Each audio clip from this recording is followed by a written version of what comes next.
Hello everyone, welcome back to Biostry. So today in this video we are going to study about the organisms जिनको जगह ही नहीं मिली 5 kingdom classification में. क्या है उनके नाम? वायरसेस, वायरॉइड्स एंड लाइकेंस जो आपकी NCERT में दिए हुए हैं. अब रही बात किंगडम प्लांटी और एनिमेलिया की, तो we will study them in detail in the upcoming chapters. तो अभी बिना देरी किए स्टार्ट करते हैं. Let's start. ऑलराइट, सो इससे पहले हम 5 किंगडम्स पढ़ चुके हैं. कौन से थे हमारे 5 kingdoms? Monera, protista, fungi, Plantae and animalia. अब सोचो, ऑर्गेनिजम्स को क्लासीफाई इतने अच्छे से करने के बाद भी कुछ ऑर्गेनिजम्स रह गए जिनको जगह मिली ही नहीं क्लासिफिकेशन में. सो ऐसे कौन से ऑर्गेनिजम्स हैं जिन who have not find their place in the classification system? They are viruses, viroids and lichens. There's mycorrhiza as well. आपकी बुक में ये 3 दिए हुए हैं, तो इनके बारे में हम पढ़ते हैं. So let's begin with viruses. ठीक है, यहाँ पर हम स्टार्ट करते हैं वायरसेस से. तो वायरस है क्या और ये किसने सबसे पहले डिस्कवर किया या टर्म दी? तो देखो, कुछ ऐसे ऑर्गेनिजम्स हैं जिनका कोई सेल्यूलर स्ट्रक्चर नहीं है. ठीक है, दे आर नॉन सेल्यूलर. और जब वो होस्ट के बाहर होते हैं, जब वो लिविंग सेल के बाहर होते हैं, तो क्रिस्टलाइन फॉर्म में होते हैं. दे आर नॉट लिविंग जब वो किसी होस्ट के बाहर हैं. तो इसी रीज़न की वजह से, क्योंकि इनका खुद का सेल्यूलर स्ट्रक्चर नहीं है, they have not been placed in the classification system, क्योंकि इनको कंसिडर नहीं किया जाता लिविंग. ठीक है, सो ये टर्म सबसे पहले दी किसने? The virus term was given by Pasteur. ठीक है, अगर ये आ जाए कि वायरस टर्म दी किसने? पेस्च्योर ने दी. सबसे पहला वायरस आइडेंटिफाई किसने किया या डिस्कवर किसने किया? He was Ivanovsky. इन्होंने पहले वायरस को डिस्कवर किया था जिसका क्या नाम था? TMV. यानी कि TMV इसको हम बोलते हैं इन शॉर्ट. ये है क्या? Tobacco mosaic virus. So Ivanovsky was the first person to discover the first virus, जिसको क्या है आपका? TMV, tobacco mosaic virus. इतनी बात समझ आ गई. अब there was one more scientist जिनका नाम क्या है? MW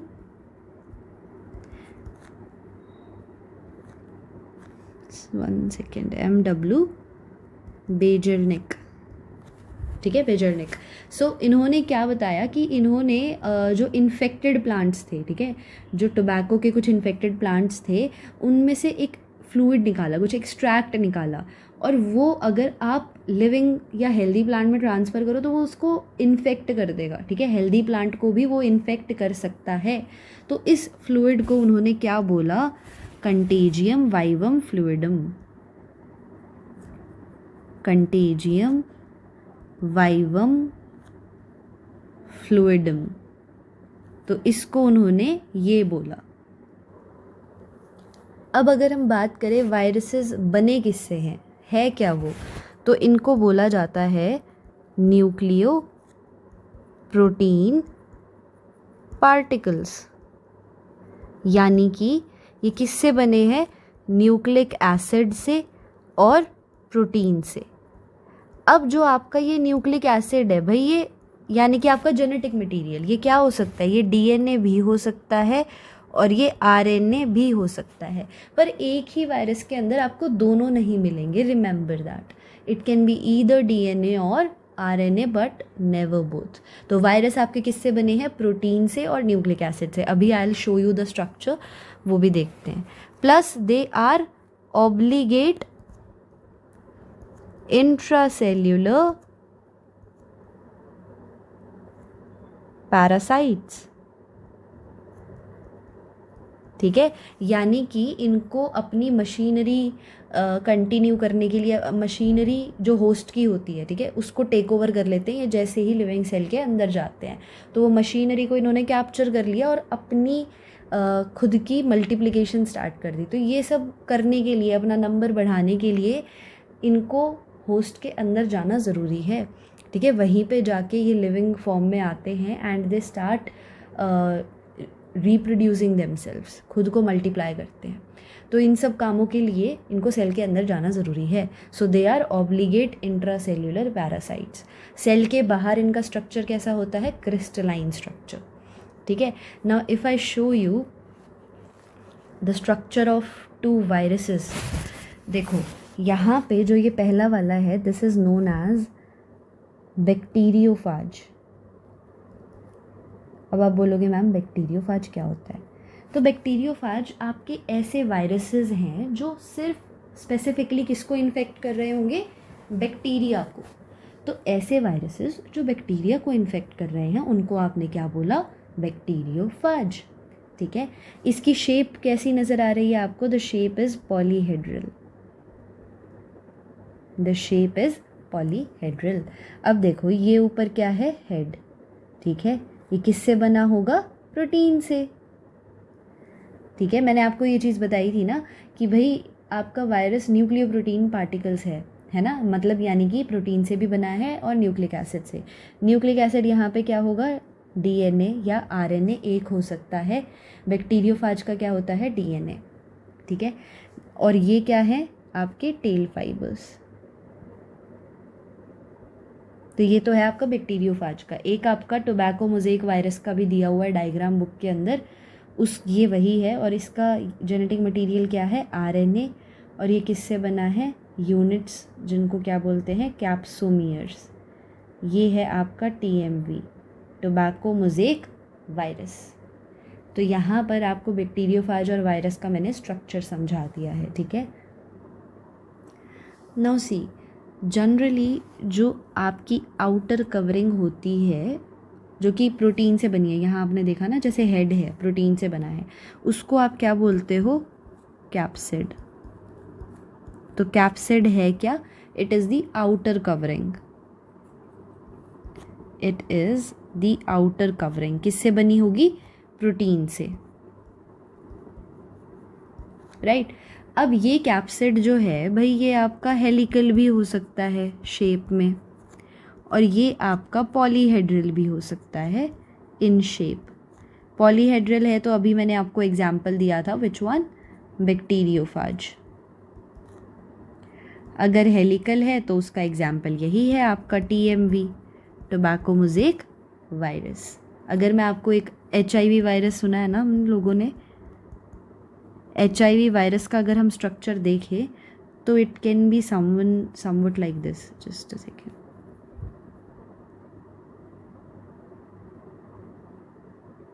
कुछ इस तरीके से।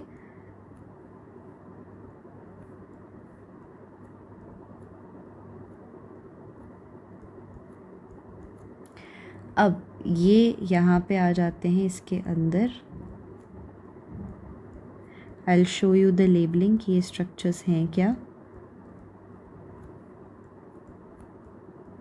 वायरस कौन सा है? ये हमारा HIV। अब देखो ये जो है ये तो हो गई इसकी आउटर मेम्ब्रेन, इजी है ना, ये हो गई इसकी आउटर मेम्ब्रेन। अब इसके अंदर जेनेटिक मटेरियल कौन सा होगा? This is interesting. जो यहाँ पे जेनेटिक मटेरियल होता है that is 2 copies of RNA। ये क्या है? Reverse transcriptase. कुछ वायरसेस जैसे HIV हो गया, हर्पीज़ वायरस हो गया, इनकी जो आउटर मेम्ब्रेन है ये प्रोटीन से बनी है, ठीक है। प्रोटीन से बनी है जो कि किसका पार्ट है? वायरस का। और लिपिड और कार्बोहाइड्रेट से भी बनी है, वो किसका पार्ट है? होस्ट का। तो ऐसे वायरसेस को हम क्या बोलते हैं?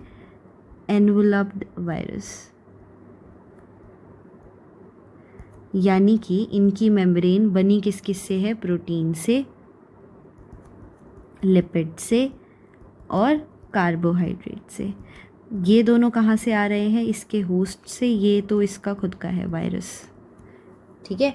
अब वायरस के अंदर आपके जो एंजाइम्स हैं वो नहीं होते।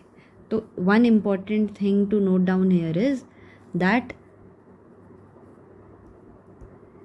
Enzymes are absent in virus.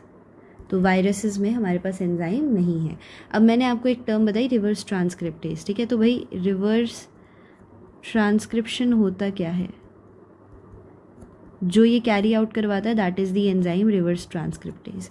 Reverse transcription क्या है कि जैसे आपका डीएनए से आरएनए बनता है, इन केस जब आपका आरएनए से डीएनए बन रहा है ना, so you can write it here as synthesis of complementary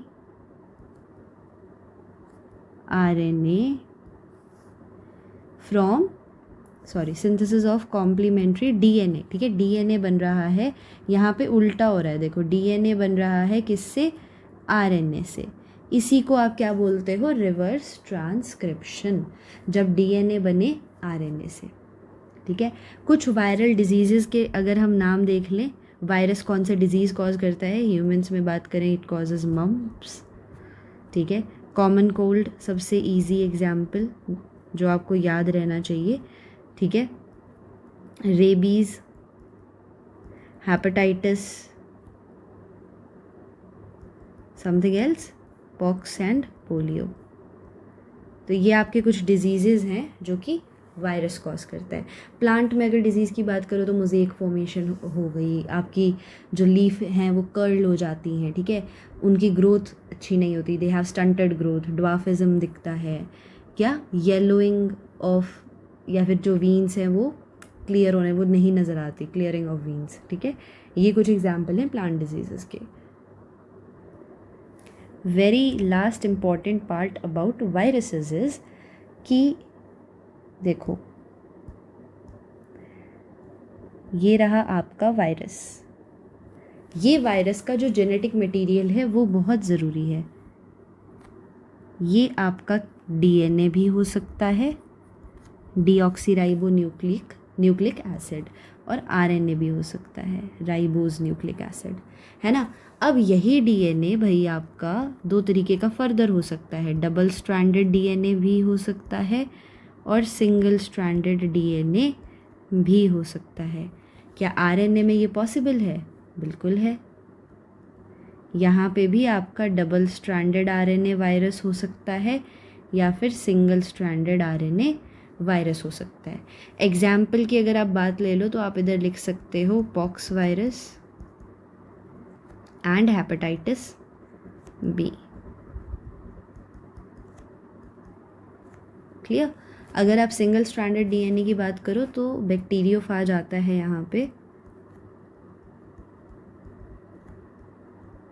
it has single stranded DNA. अब अगर आप डबल स्ट्रैंडेड आरएनए की बात करो कि ये जेनेटिक मटेरियल आपको कहाँ मिलता है, तो there's a virus name rota virus, वहाँ पे ही आपको देखने को मिलेगा।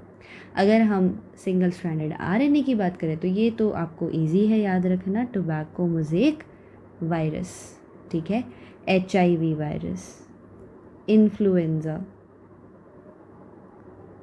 तो ये जो भी हैं इसमें जेनेटिक मटेरियल क्या होता है? Single stranded RNA. तो ये था हमारा किसके बारे में? About viruses. तो आपको क्या याद रखना है कि देखो वायरसेस टर्म किसने कॉइन की थी? सबसे पहला वायरस किसने डिस्कवर किया था? ठीक है, ये बना किससे है? न्यूक्लियोप्रोटीन पार्टिकल से, यानी कि nucleic acid and protein. Nucleic acid DNA भी हो सकता है, आरएनए भी। किस तरीके के पैरासाइट्स हैं ये? Obligate intracellular parasites. अगर आप इनके स्ट्रक्चर की बात करो तो हेड होता है, और जो किसे बना, अगर आप स्ट्रक्चर की बात करो तो it has protein and DNA. Protein क्या बना रहा है? हेड, ठीक है। डीएनए या आरएनए इसका जेनेटिक मटेरियल हो सकता है। तो जो आउटर मोस्ट कवरिंग होती है उसको आप कैप्सिड बोलते हो, जो कि बना है प्रोटीन से। शेप वेरी कर सकती है, हेलिकल भी हो सकती है, पॉलीहेड्रल भी हो सकती है। हमने 2 एग्जाम्पल देखे, बैक्टीरियोफेज एंड TMV। अगर HIV वायरस के स्ट्रक्चर की बात करो तो ये मैंने आपको यहाँ दिखा दिया है। आउटर मेम्ब्रेन है, इसका जेनेटिक मटेरियल क्या होता है? 2 कॉपीज़ ऑफ RNA, ठीक है। एनवलप्ड वायरस है, किस तरीके से? Protein, lipid and carbohydrates. Enzymes virus में आपको देखने को नहीं मिलते, रिवर्स ट्रांसक्रिप्शन क्या होता है? जब आपका डीएनए बन रहा है आरएनए से। कुछ एग्जाम्पल्स ऑफ डिजीज़ेस जो वायरस कॉज करता है। वायरस का जेनेटिक मटेरियल की बात करो, डीएनए भी हो सकता है, आरएनए भी, दोनों में सिंगल स्ट्रैंडेड डबल स्ट्रैंडेड हो सकता है। ये मैंने आपको कुछ यहाँ पे एग्जाम्पल्स मेंशन कर दिए। So do not forget about this viruses. ये लास्ट पार्ट है I know, but it's still important. अगर प्लांट डिजीज़ की बात अगर आप लिखना चाहते हो तो it is mosaic formation, curling of leaf, ठीक है, स्टंटेड ग्रोथ, और क्या हो सकता है? One more is there, dwarfism, height छोटी रह जाना प्लांट की। तो ये कुछ डिजीज़ेज़ हैं जो वायरस कॉज करता है प्लांट के अंदर। So this was the video about viruses. In next video we will talk about viroid and lichens. तब तक के लिए डू रिवाइज द कॉन्सेप्ट जो अभी तक हमने पढ़े हैं। If you have any doubt mention them in the comment section. I'll clear them in the upcoming video. तब तक के लिए पढ़ते रहो। मिलते हैं नेक्स्ट वीडियो में एक नए टॉपिक के साथ। Take care, bye bye.